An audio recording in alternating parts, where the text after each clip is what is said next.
Les filles n'osaient pas imaginer qu'un mort leur était tombé sur le dos. Elles n'osaient pas non plus imaginer à quoi il ressemblait. Elles n'osaient pas imaginer à quoi il ressemblait. Quand on leur montrait le mort, c'était une catastrophe.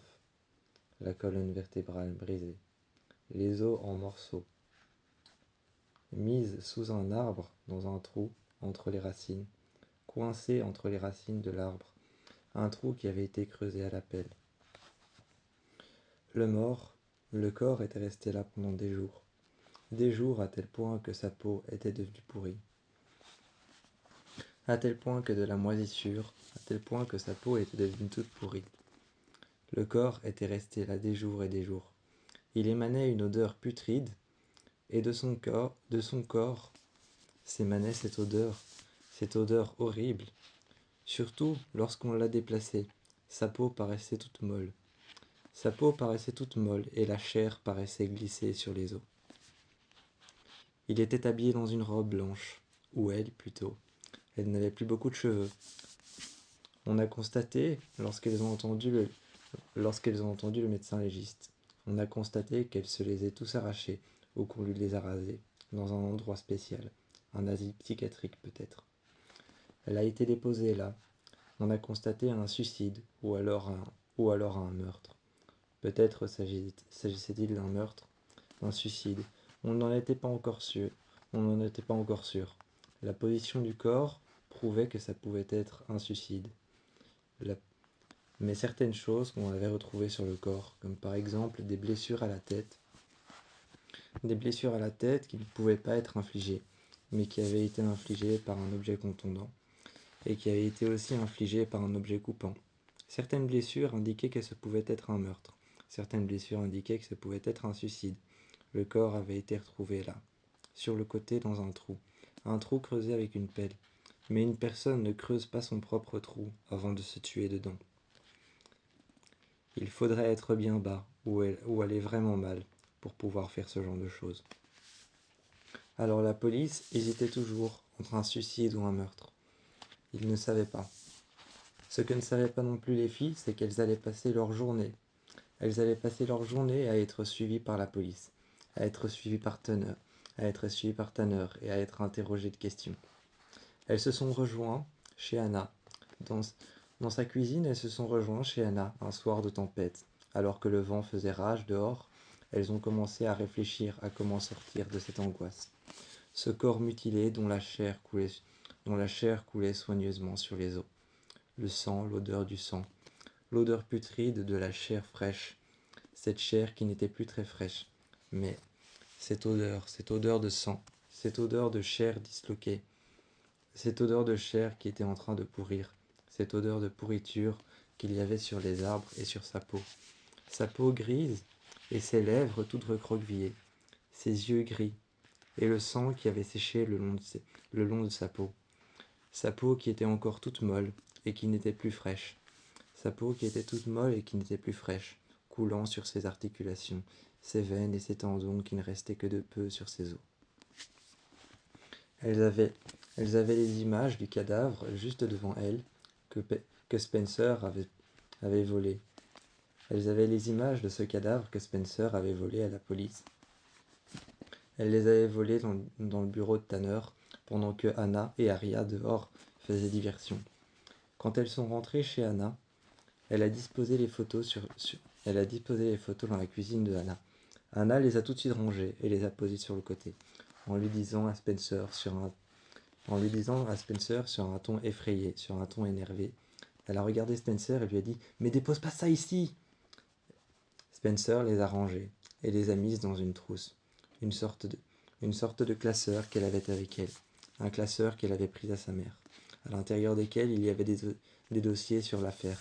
C'était sa mère qui enquêtait, c'était sa mère qui allait être l'avocat de la personne qu'on allait peut-être retrouver, le tueur.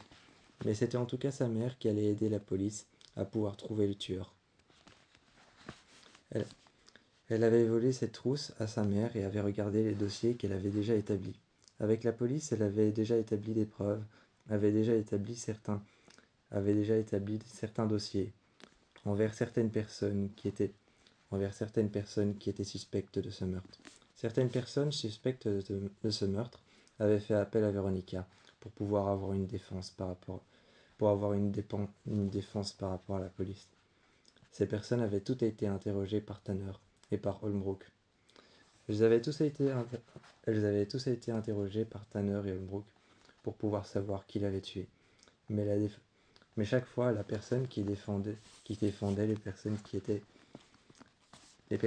suspectes, à chaque fois celle qui les défendait, c'était la mère de Spencer. Spencer. Spencer pouvait avoir accès à des millions de dossiers si elle pouvait les prendre à sa mère. Si elle pouvait réussir à les prendre à sa mère, elle pouvait avoir accès à des millions de dossiers de personnes différentes qui étaient suspectes dans l'affaire. Un soir, les filles se sont glissées. Elles se sont glissées à l'intérieur du commissariat de police. Et dans le commissariat de police, il y avait plusieurs dossiers sur lesquels il y avait leur nom, le nom de leur mère. Il y avait le nom de leur mère, de la mère de Hannah, de la mère de Aria, de la mère de Emily. Il y avait aussi des dossiers sur leur père. Il y avait même un dossier sur Mike, le petit frère de Aria. Il y avait des dossiers sur tout le monde, qui étaient tous posés les uns sur les autres, en pile, l'un à côté de l'autre, classés, classés par ordre du plus jeune, classés par ordre du plus jeune, du plus athlétique au moins athlétique, du plus vieux au plus jeune, classés de la personne la plus importante à Rosewood et classé la personne la moins importante à Rosewood. Toutes ces personnes étaient posées là sur le côté. Il y avait un dossier sur Jenna, un dossier sur Shanna, un dossier sur Sydney. Et il y avait un dossier sur tout le monde, même sur Paige, sur Emily, sur Aria, Anna, Spencer, tout le monde. Tout le monde avait un dossier. Elles les ont pris les unes après les autres. Elles les ont pris les unes après les autres et ont regardé leur dossier. Chaque fille regardait son propre dossier et les dossiers de leurs parents.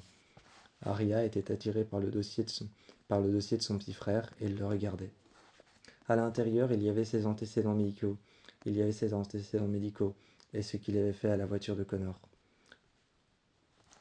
À l'intérieur, tout avait été modifié, comme si ça avait été écrit de manière romancée pour pouvoir écrire une histoire qui concorderait avec la mort de cette personne. Cette personne, son visage était tellement déformé par les branches qui lui traversaient la tête. Cette personne était tellement déformée par les branches qui lui traversaient la tête et par la terre qu'elle avait dans la bouche et la terre qu'elle avait sur les yeux. Sa peau qui était pourrie et son cou qui était tordu. Sa colonne vertébrale qui était pliée en deux dans le mauvais sens. Ses bras et ses jambes qui étaient cassés. Ses os qui étaient en miettes, ses articulations qui étaient en miettes. Sa robe qui était déchirée, coincée dans un trou. Il était impossible de voir si c'était un homme ou une femme. Tout ce qu'il savait pour le moment, c'est que ça pouvait être soit un meurtre, soit un suicide. Aucune personne ne savait ce qui allait vraiment se passer. Mais le jour de l'enterrement, les filles se sont réunies dans la pièce d'à côté. Elles sont allées à l'église le jour de l'enterrement, avec leurs robes noires et se sont réunies. À l'intérieur de l'église, dans cette petite pièce à côté, là où on conserve le cercueil en attendant. Et le cercueil était vide, il n'y avait rien. Il n'y avait rien à l'intérieur du cercueil. Anna a alors demandé à Spencer, en regardant Aria, elle a demandé à Spencer, est-ce qu'ils vont apporter le corps à l'intérieur? Est-ce qu'ils vont venir? Ils ont soudainement entendu une porte bouger, la poignée bouger. Et la cérémonie a commencé. Quand Aria s'est retournée, il y a cette femme avec le voile noir qui est arrivée. Elle s'est assise avec un homme avec un costard noir qui la tenait par le bras. Cet homme avec le costard noir qui la tenait par le bras s'est assis juste à côté d'elle. Cet homme portait un voile, une voilette noire avec un masque. On ne pouvait pas apercevoir son visage. Il s'est assis. Il s'est assis là. Il était habillé de manière extravagante avec un masque noir sur le visage, avec un masque qu'il tenait à la main avec une sorte de petite barre en fer.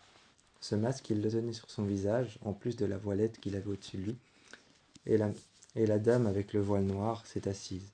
Elle a tourné la tête, et de peu Aria aurait pu voir son visage. Mais elle s'est retournée, et la cérémonie a commencé. Le cercueil est arrivé, Et Anna a demandé pourquoi est-ce qu'ils apportent un cercueil vide et pourquoi est-ce qu'ils font une cérémonie s'il n'y a rien dedans. Arya qui s'est tournée a dit « Chut !» et Spencer a regardé la cérémonie commencer. Ils ont tous rendu un dernier hommage. Ils ont tous rendu un dernier hommage à cette personne. Cette personne qui était classée Jane Doe car on ne pouvait pas savoir qui elle était réellement. Physiquement, ni même qu'elle ne portait pas de papier sur elle, on ne pouvait pas savoir qui elle était. Elle avait été classée Jane Doe. Et les filles se sont rendues à la morgue ce soir-là. Elles se sont rendues à la morgue pour pouvoir savoir qui c'est, dépoussiérant son visage morceau par morceau et retirant des morceaux de chair, des morceaux de bois, essayant de défaire sa robe pour voir qui elle était. Cette personne ne paraissait pas être de Ravenswood. Ça paraissait être une personne d'une autre ville. Ni même de Rosewood ou de Ravenswood, cette personne était différente. Elle était différente, elle avait un visage qui était humain, mais qui n'était pas tout à fait humain. Comme si elle portait un masque à la place de son visage. Elles se sont rendues chez ce fabricant de masques, un peu plus loin, au bord de la jetée, elles se sont rendues chez ce fabricant de masques. Elles ont pris une photo de son visage à la morgue, et une fois arrivées là-bas avec la voiture de Spencer, elles ont demandé si cet homme avait déjà fabriqué un masque comme ça, un masque qui ressemblait à ce visage. Il leur a dit que oui, il en avait fabriqué plusieurs pour plusieurs personnes, un groupe de personnes, de fanatiques, qui se trouvaient à Ravenswood. À Ravenswood, ils ont trouvé une sorte de cérémonie qui se passait dans le cimetière. Tout le monde était debout autour d'une tombe. Sur laquelle il y avait une Vierge Sainte Marie joignant les mains à son visage, la tête inclinée et les ailes dépliées, de grandes ailes dépliées dans les airs, et tout le monde la regardait. Il y avait un chant celtique et un chant paroissien. Tout le monde était habillé en noir, les hommes comme les femmes. Ils ont trouvé alors un groupe de personnes qui portaient des masques blancs et qui étaient en train de regarder la cérémonie de loin dans la forêt. Ils l'ont suivi pendant longtemps et sont arrivés sur une vieille maison. Une fois qu'ils sont arrivés à la portée de cette vieille maison, elles sont rentrées à l'intérieur et elles ont trouvé des masques, plein de masques qui longeaient le sol.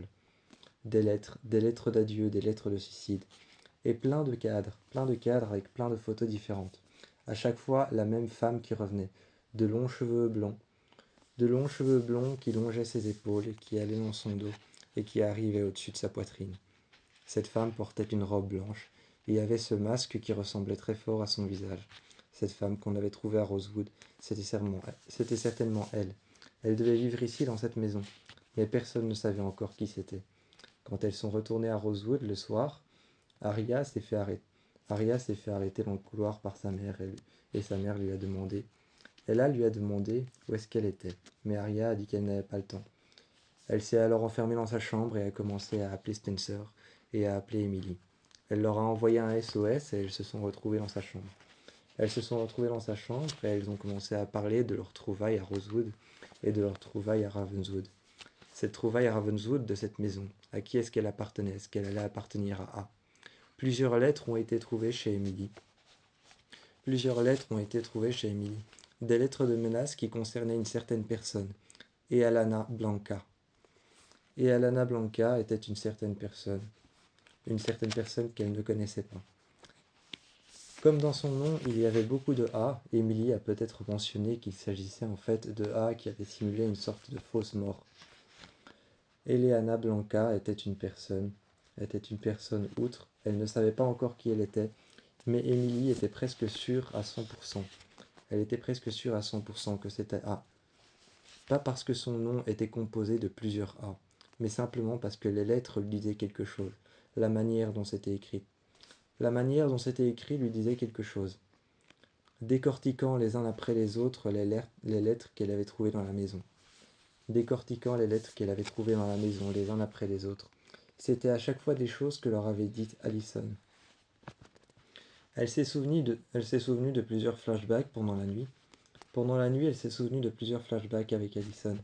Et elle a regardé les lettres une nuit et s'est mise au bord de son lit. Quand elle a regardé les lettres, elle a remarqué que c'était certaines choses qui étaient écrites dans le journal d'Allison. Ces certaines choses qui étaient écrites dans le journal d'Allison avaient été retranscrites avait été retranscrit pour pouvoir en faire une lettre. Une lettre de, une lettre de suicide ou une lettre d'adieu. Une lettre de mort. Une fois qu'elle en a parlé à Anna, elles se sont toutes rejointes chez Anna dans sa cuisine. Et se sont toutes rejointes ensuite chez Spencer en fin d'après-midi. Après les cours, elles se sont rejointes chez Spencer. Après les cours, elles se sont rejointes chez Spencer. Elles n'ont pas travaillé, n'ont pas apporté de travail. Anna a prétendu apporter du travail pour pouvoir venir chez elle, pour pouvoir mentir à sa mère. Elle a, elle a prétendu apporter du travail et devoir réviser avec Spencer et avec Emily chez Spencer. Une fois qu'elle était arrivée, elle a déposé son sac sur le côté. Elle les a regardés en disant « Je croyais qu'on allait réviser ». Spencer a dit « Ben non, regarde un peu ça ». Emily a alors montré les lettres et leur a montré ce qui était réellement arrivé. C'était peut-être quelqu'un, la personne qui a envoyé des messages. C'était peut-être cette personne qui envoyait des messages et qui se faisait passer pour A, qui envoyait des messages à Allison bien avant que A s'en prenne à eux. Bien avant que A ne s'en prenne à elle, c'était peut-être cette fille-là, cette fille qu'ils ont retrouvée morte, qui envoyait des messages à Allison. Parce que toutes les lettres qu'elles avaient retrouvées avaient été écrites à partir du livre, à partir du journal intime de Allison, du livre de Allison. Elles ne savaient pas encore à quoi s'attendre, mais elles étaient sur une piste. Elles étaient sur une piste pour pouvoir trouver qui avait fait ça. Il fallait maintenant aller dans un endroit. Il y avait des coordonnées GPS qui avaient été écrites. Avec un fusain sur le bord de la feuille et avec un crayon, avec la mine d'un crayon, Spencer a vu qu'il y avait des petits rebords, des petites lettres et des petits chiffres qui ressortaient. Quand elle a passé son ongle sur le bord de la feuille, elle a senti qu'il y avait des petits rebords qui étaient un peu courbes. En passant le bord du crayon sur le côté et en frottant avec le crayon, avec la mine du crayon et avec un fusain, les coordonnées sont apparues. Une usine, une vieille usine abandonnée.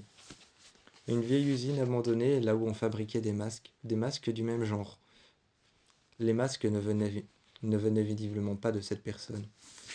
Les masques ne venaient visiblement pas de cette personne, cet homme qui fabrique des masques et des vêtements pour les films d'horreur.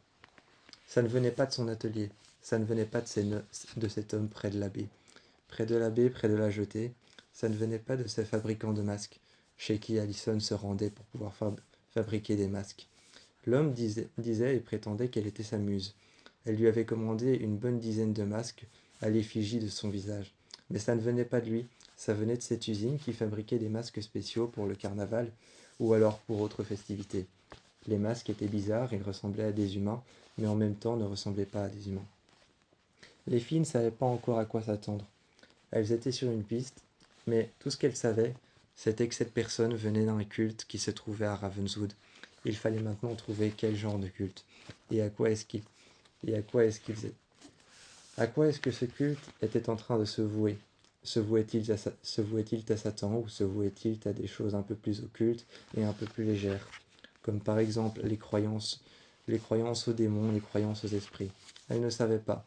Pour ça, elles ont été voir Madame Grunwald. Une fois qu'elles ont été voir Madame Grunwald s'est effectivement souvenue d'un culte bizarre qui portait des masques et qui avait une certaine addiction envers le monde des esprits. Le monde des esprits, le monde du paranormal, et qui était sûr de certaines choses, sur l'occulte. Elles ont demandé toutes les trois à Madame Grunwald où est-ce qu'elles pouvaient le trouver. Dans une vieille maison abandonnée, dans le sous-sol. Elles ont trouvé plein de cadres, avec derrière les cadres chaque fois une inscription écrite à l'envers, écrite en hébraïque, en hébreu, en araméen, en latin. À chaque fois, c'était Spencer qui prenait. À chaque fois, c'était Spencer qui prenait le cadre et derrière le cadre, elle retranscrivait tout ce qui était écrit en français.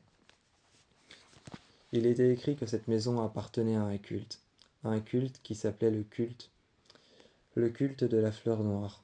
Le culte de la fleur noire, le culte de la pétale noire. C'était un culte de personnes qui portaient des masques bizarres. Et ils étaient sûrs et certains qu'il y avait un autre monde quelque part qui ressemblait au nôtre, mais qui était celui des esprits, et qu'il fallait s'y méfier. Elles ont continué leurs recherches, mais n'ont pas trouvé davantage de questions. Elles n'ont pas trouvé davantage de réponses, mais ont trouvé davantage de questions. Davantage de questions qui sont restées sans réponse. Au final, toutes les traces qu'elles avaient trouvées, toutes les réponses qu'elles avaient trouvées, se sont avérées être de fausses réponses. Plus de questions restaient en suspens que de réponses ne leur étaient données.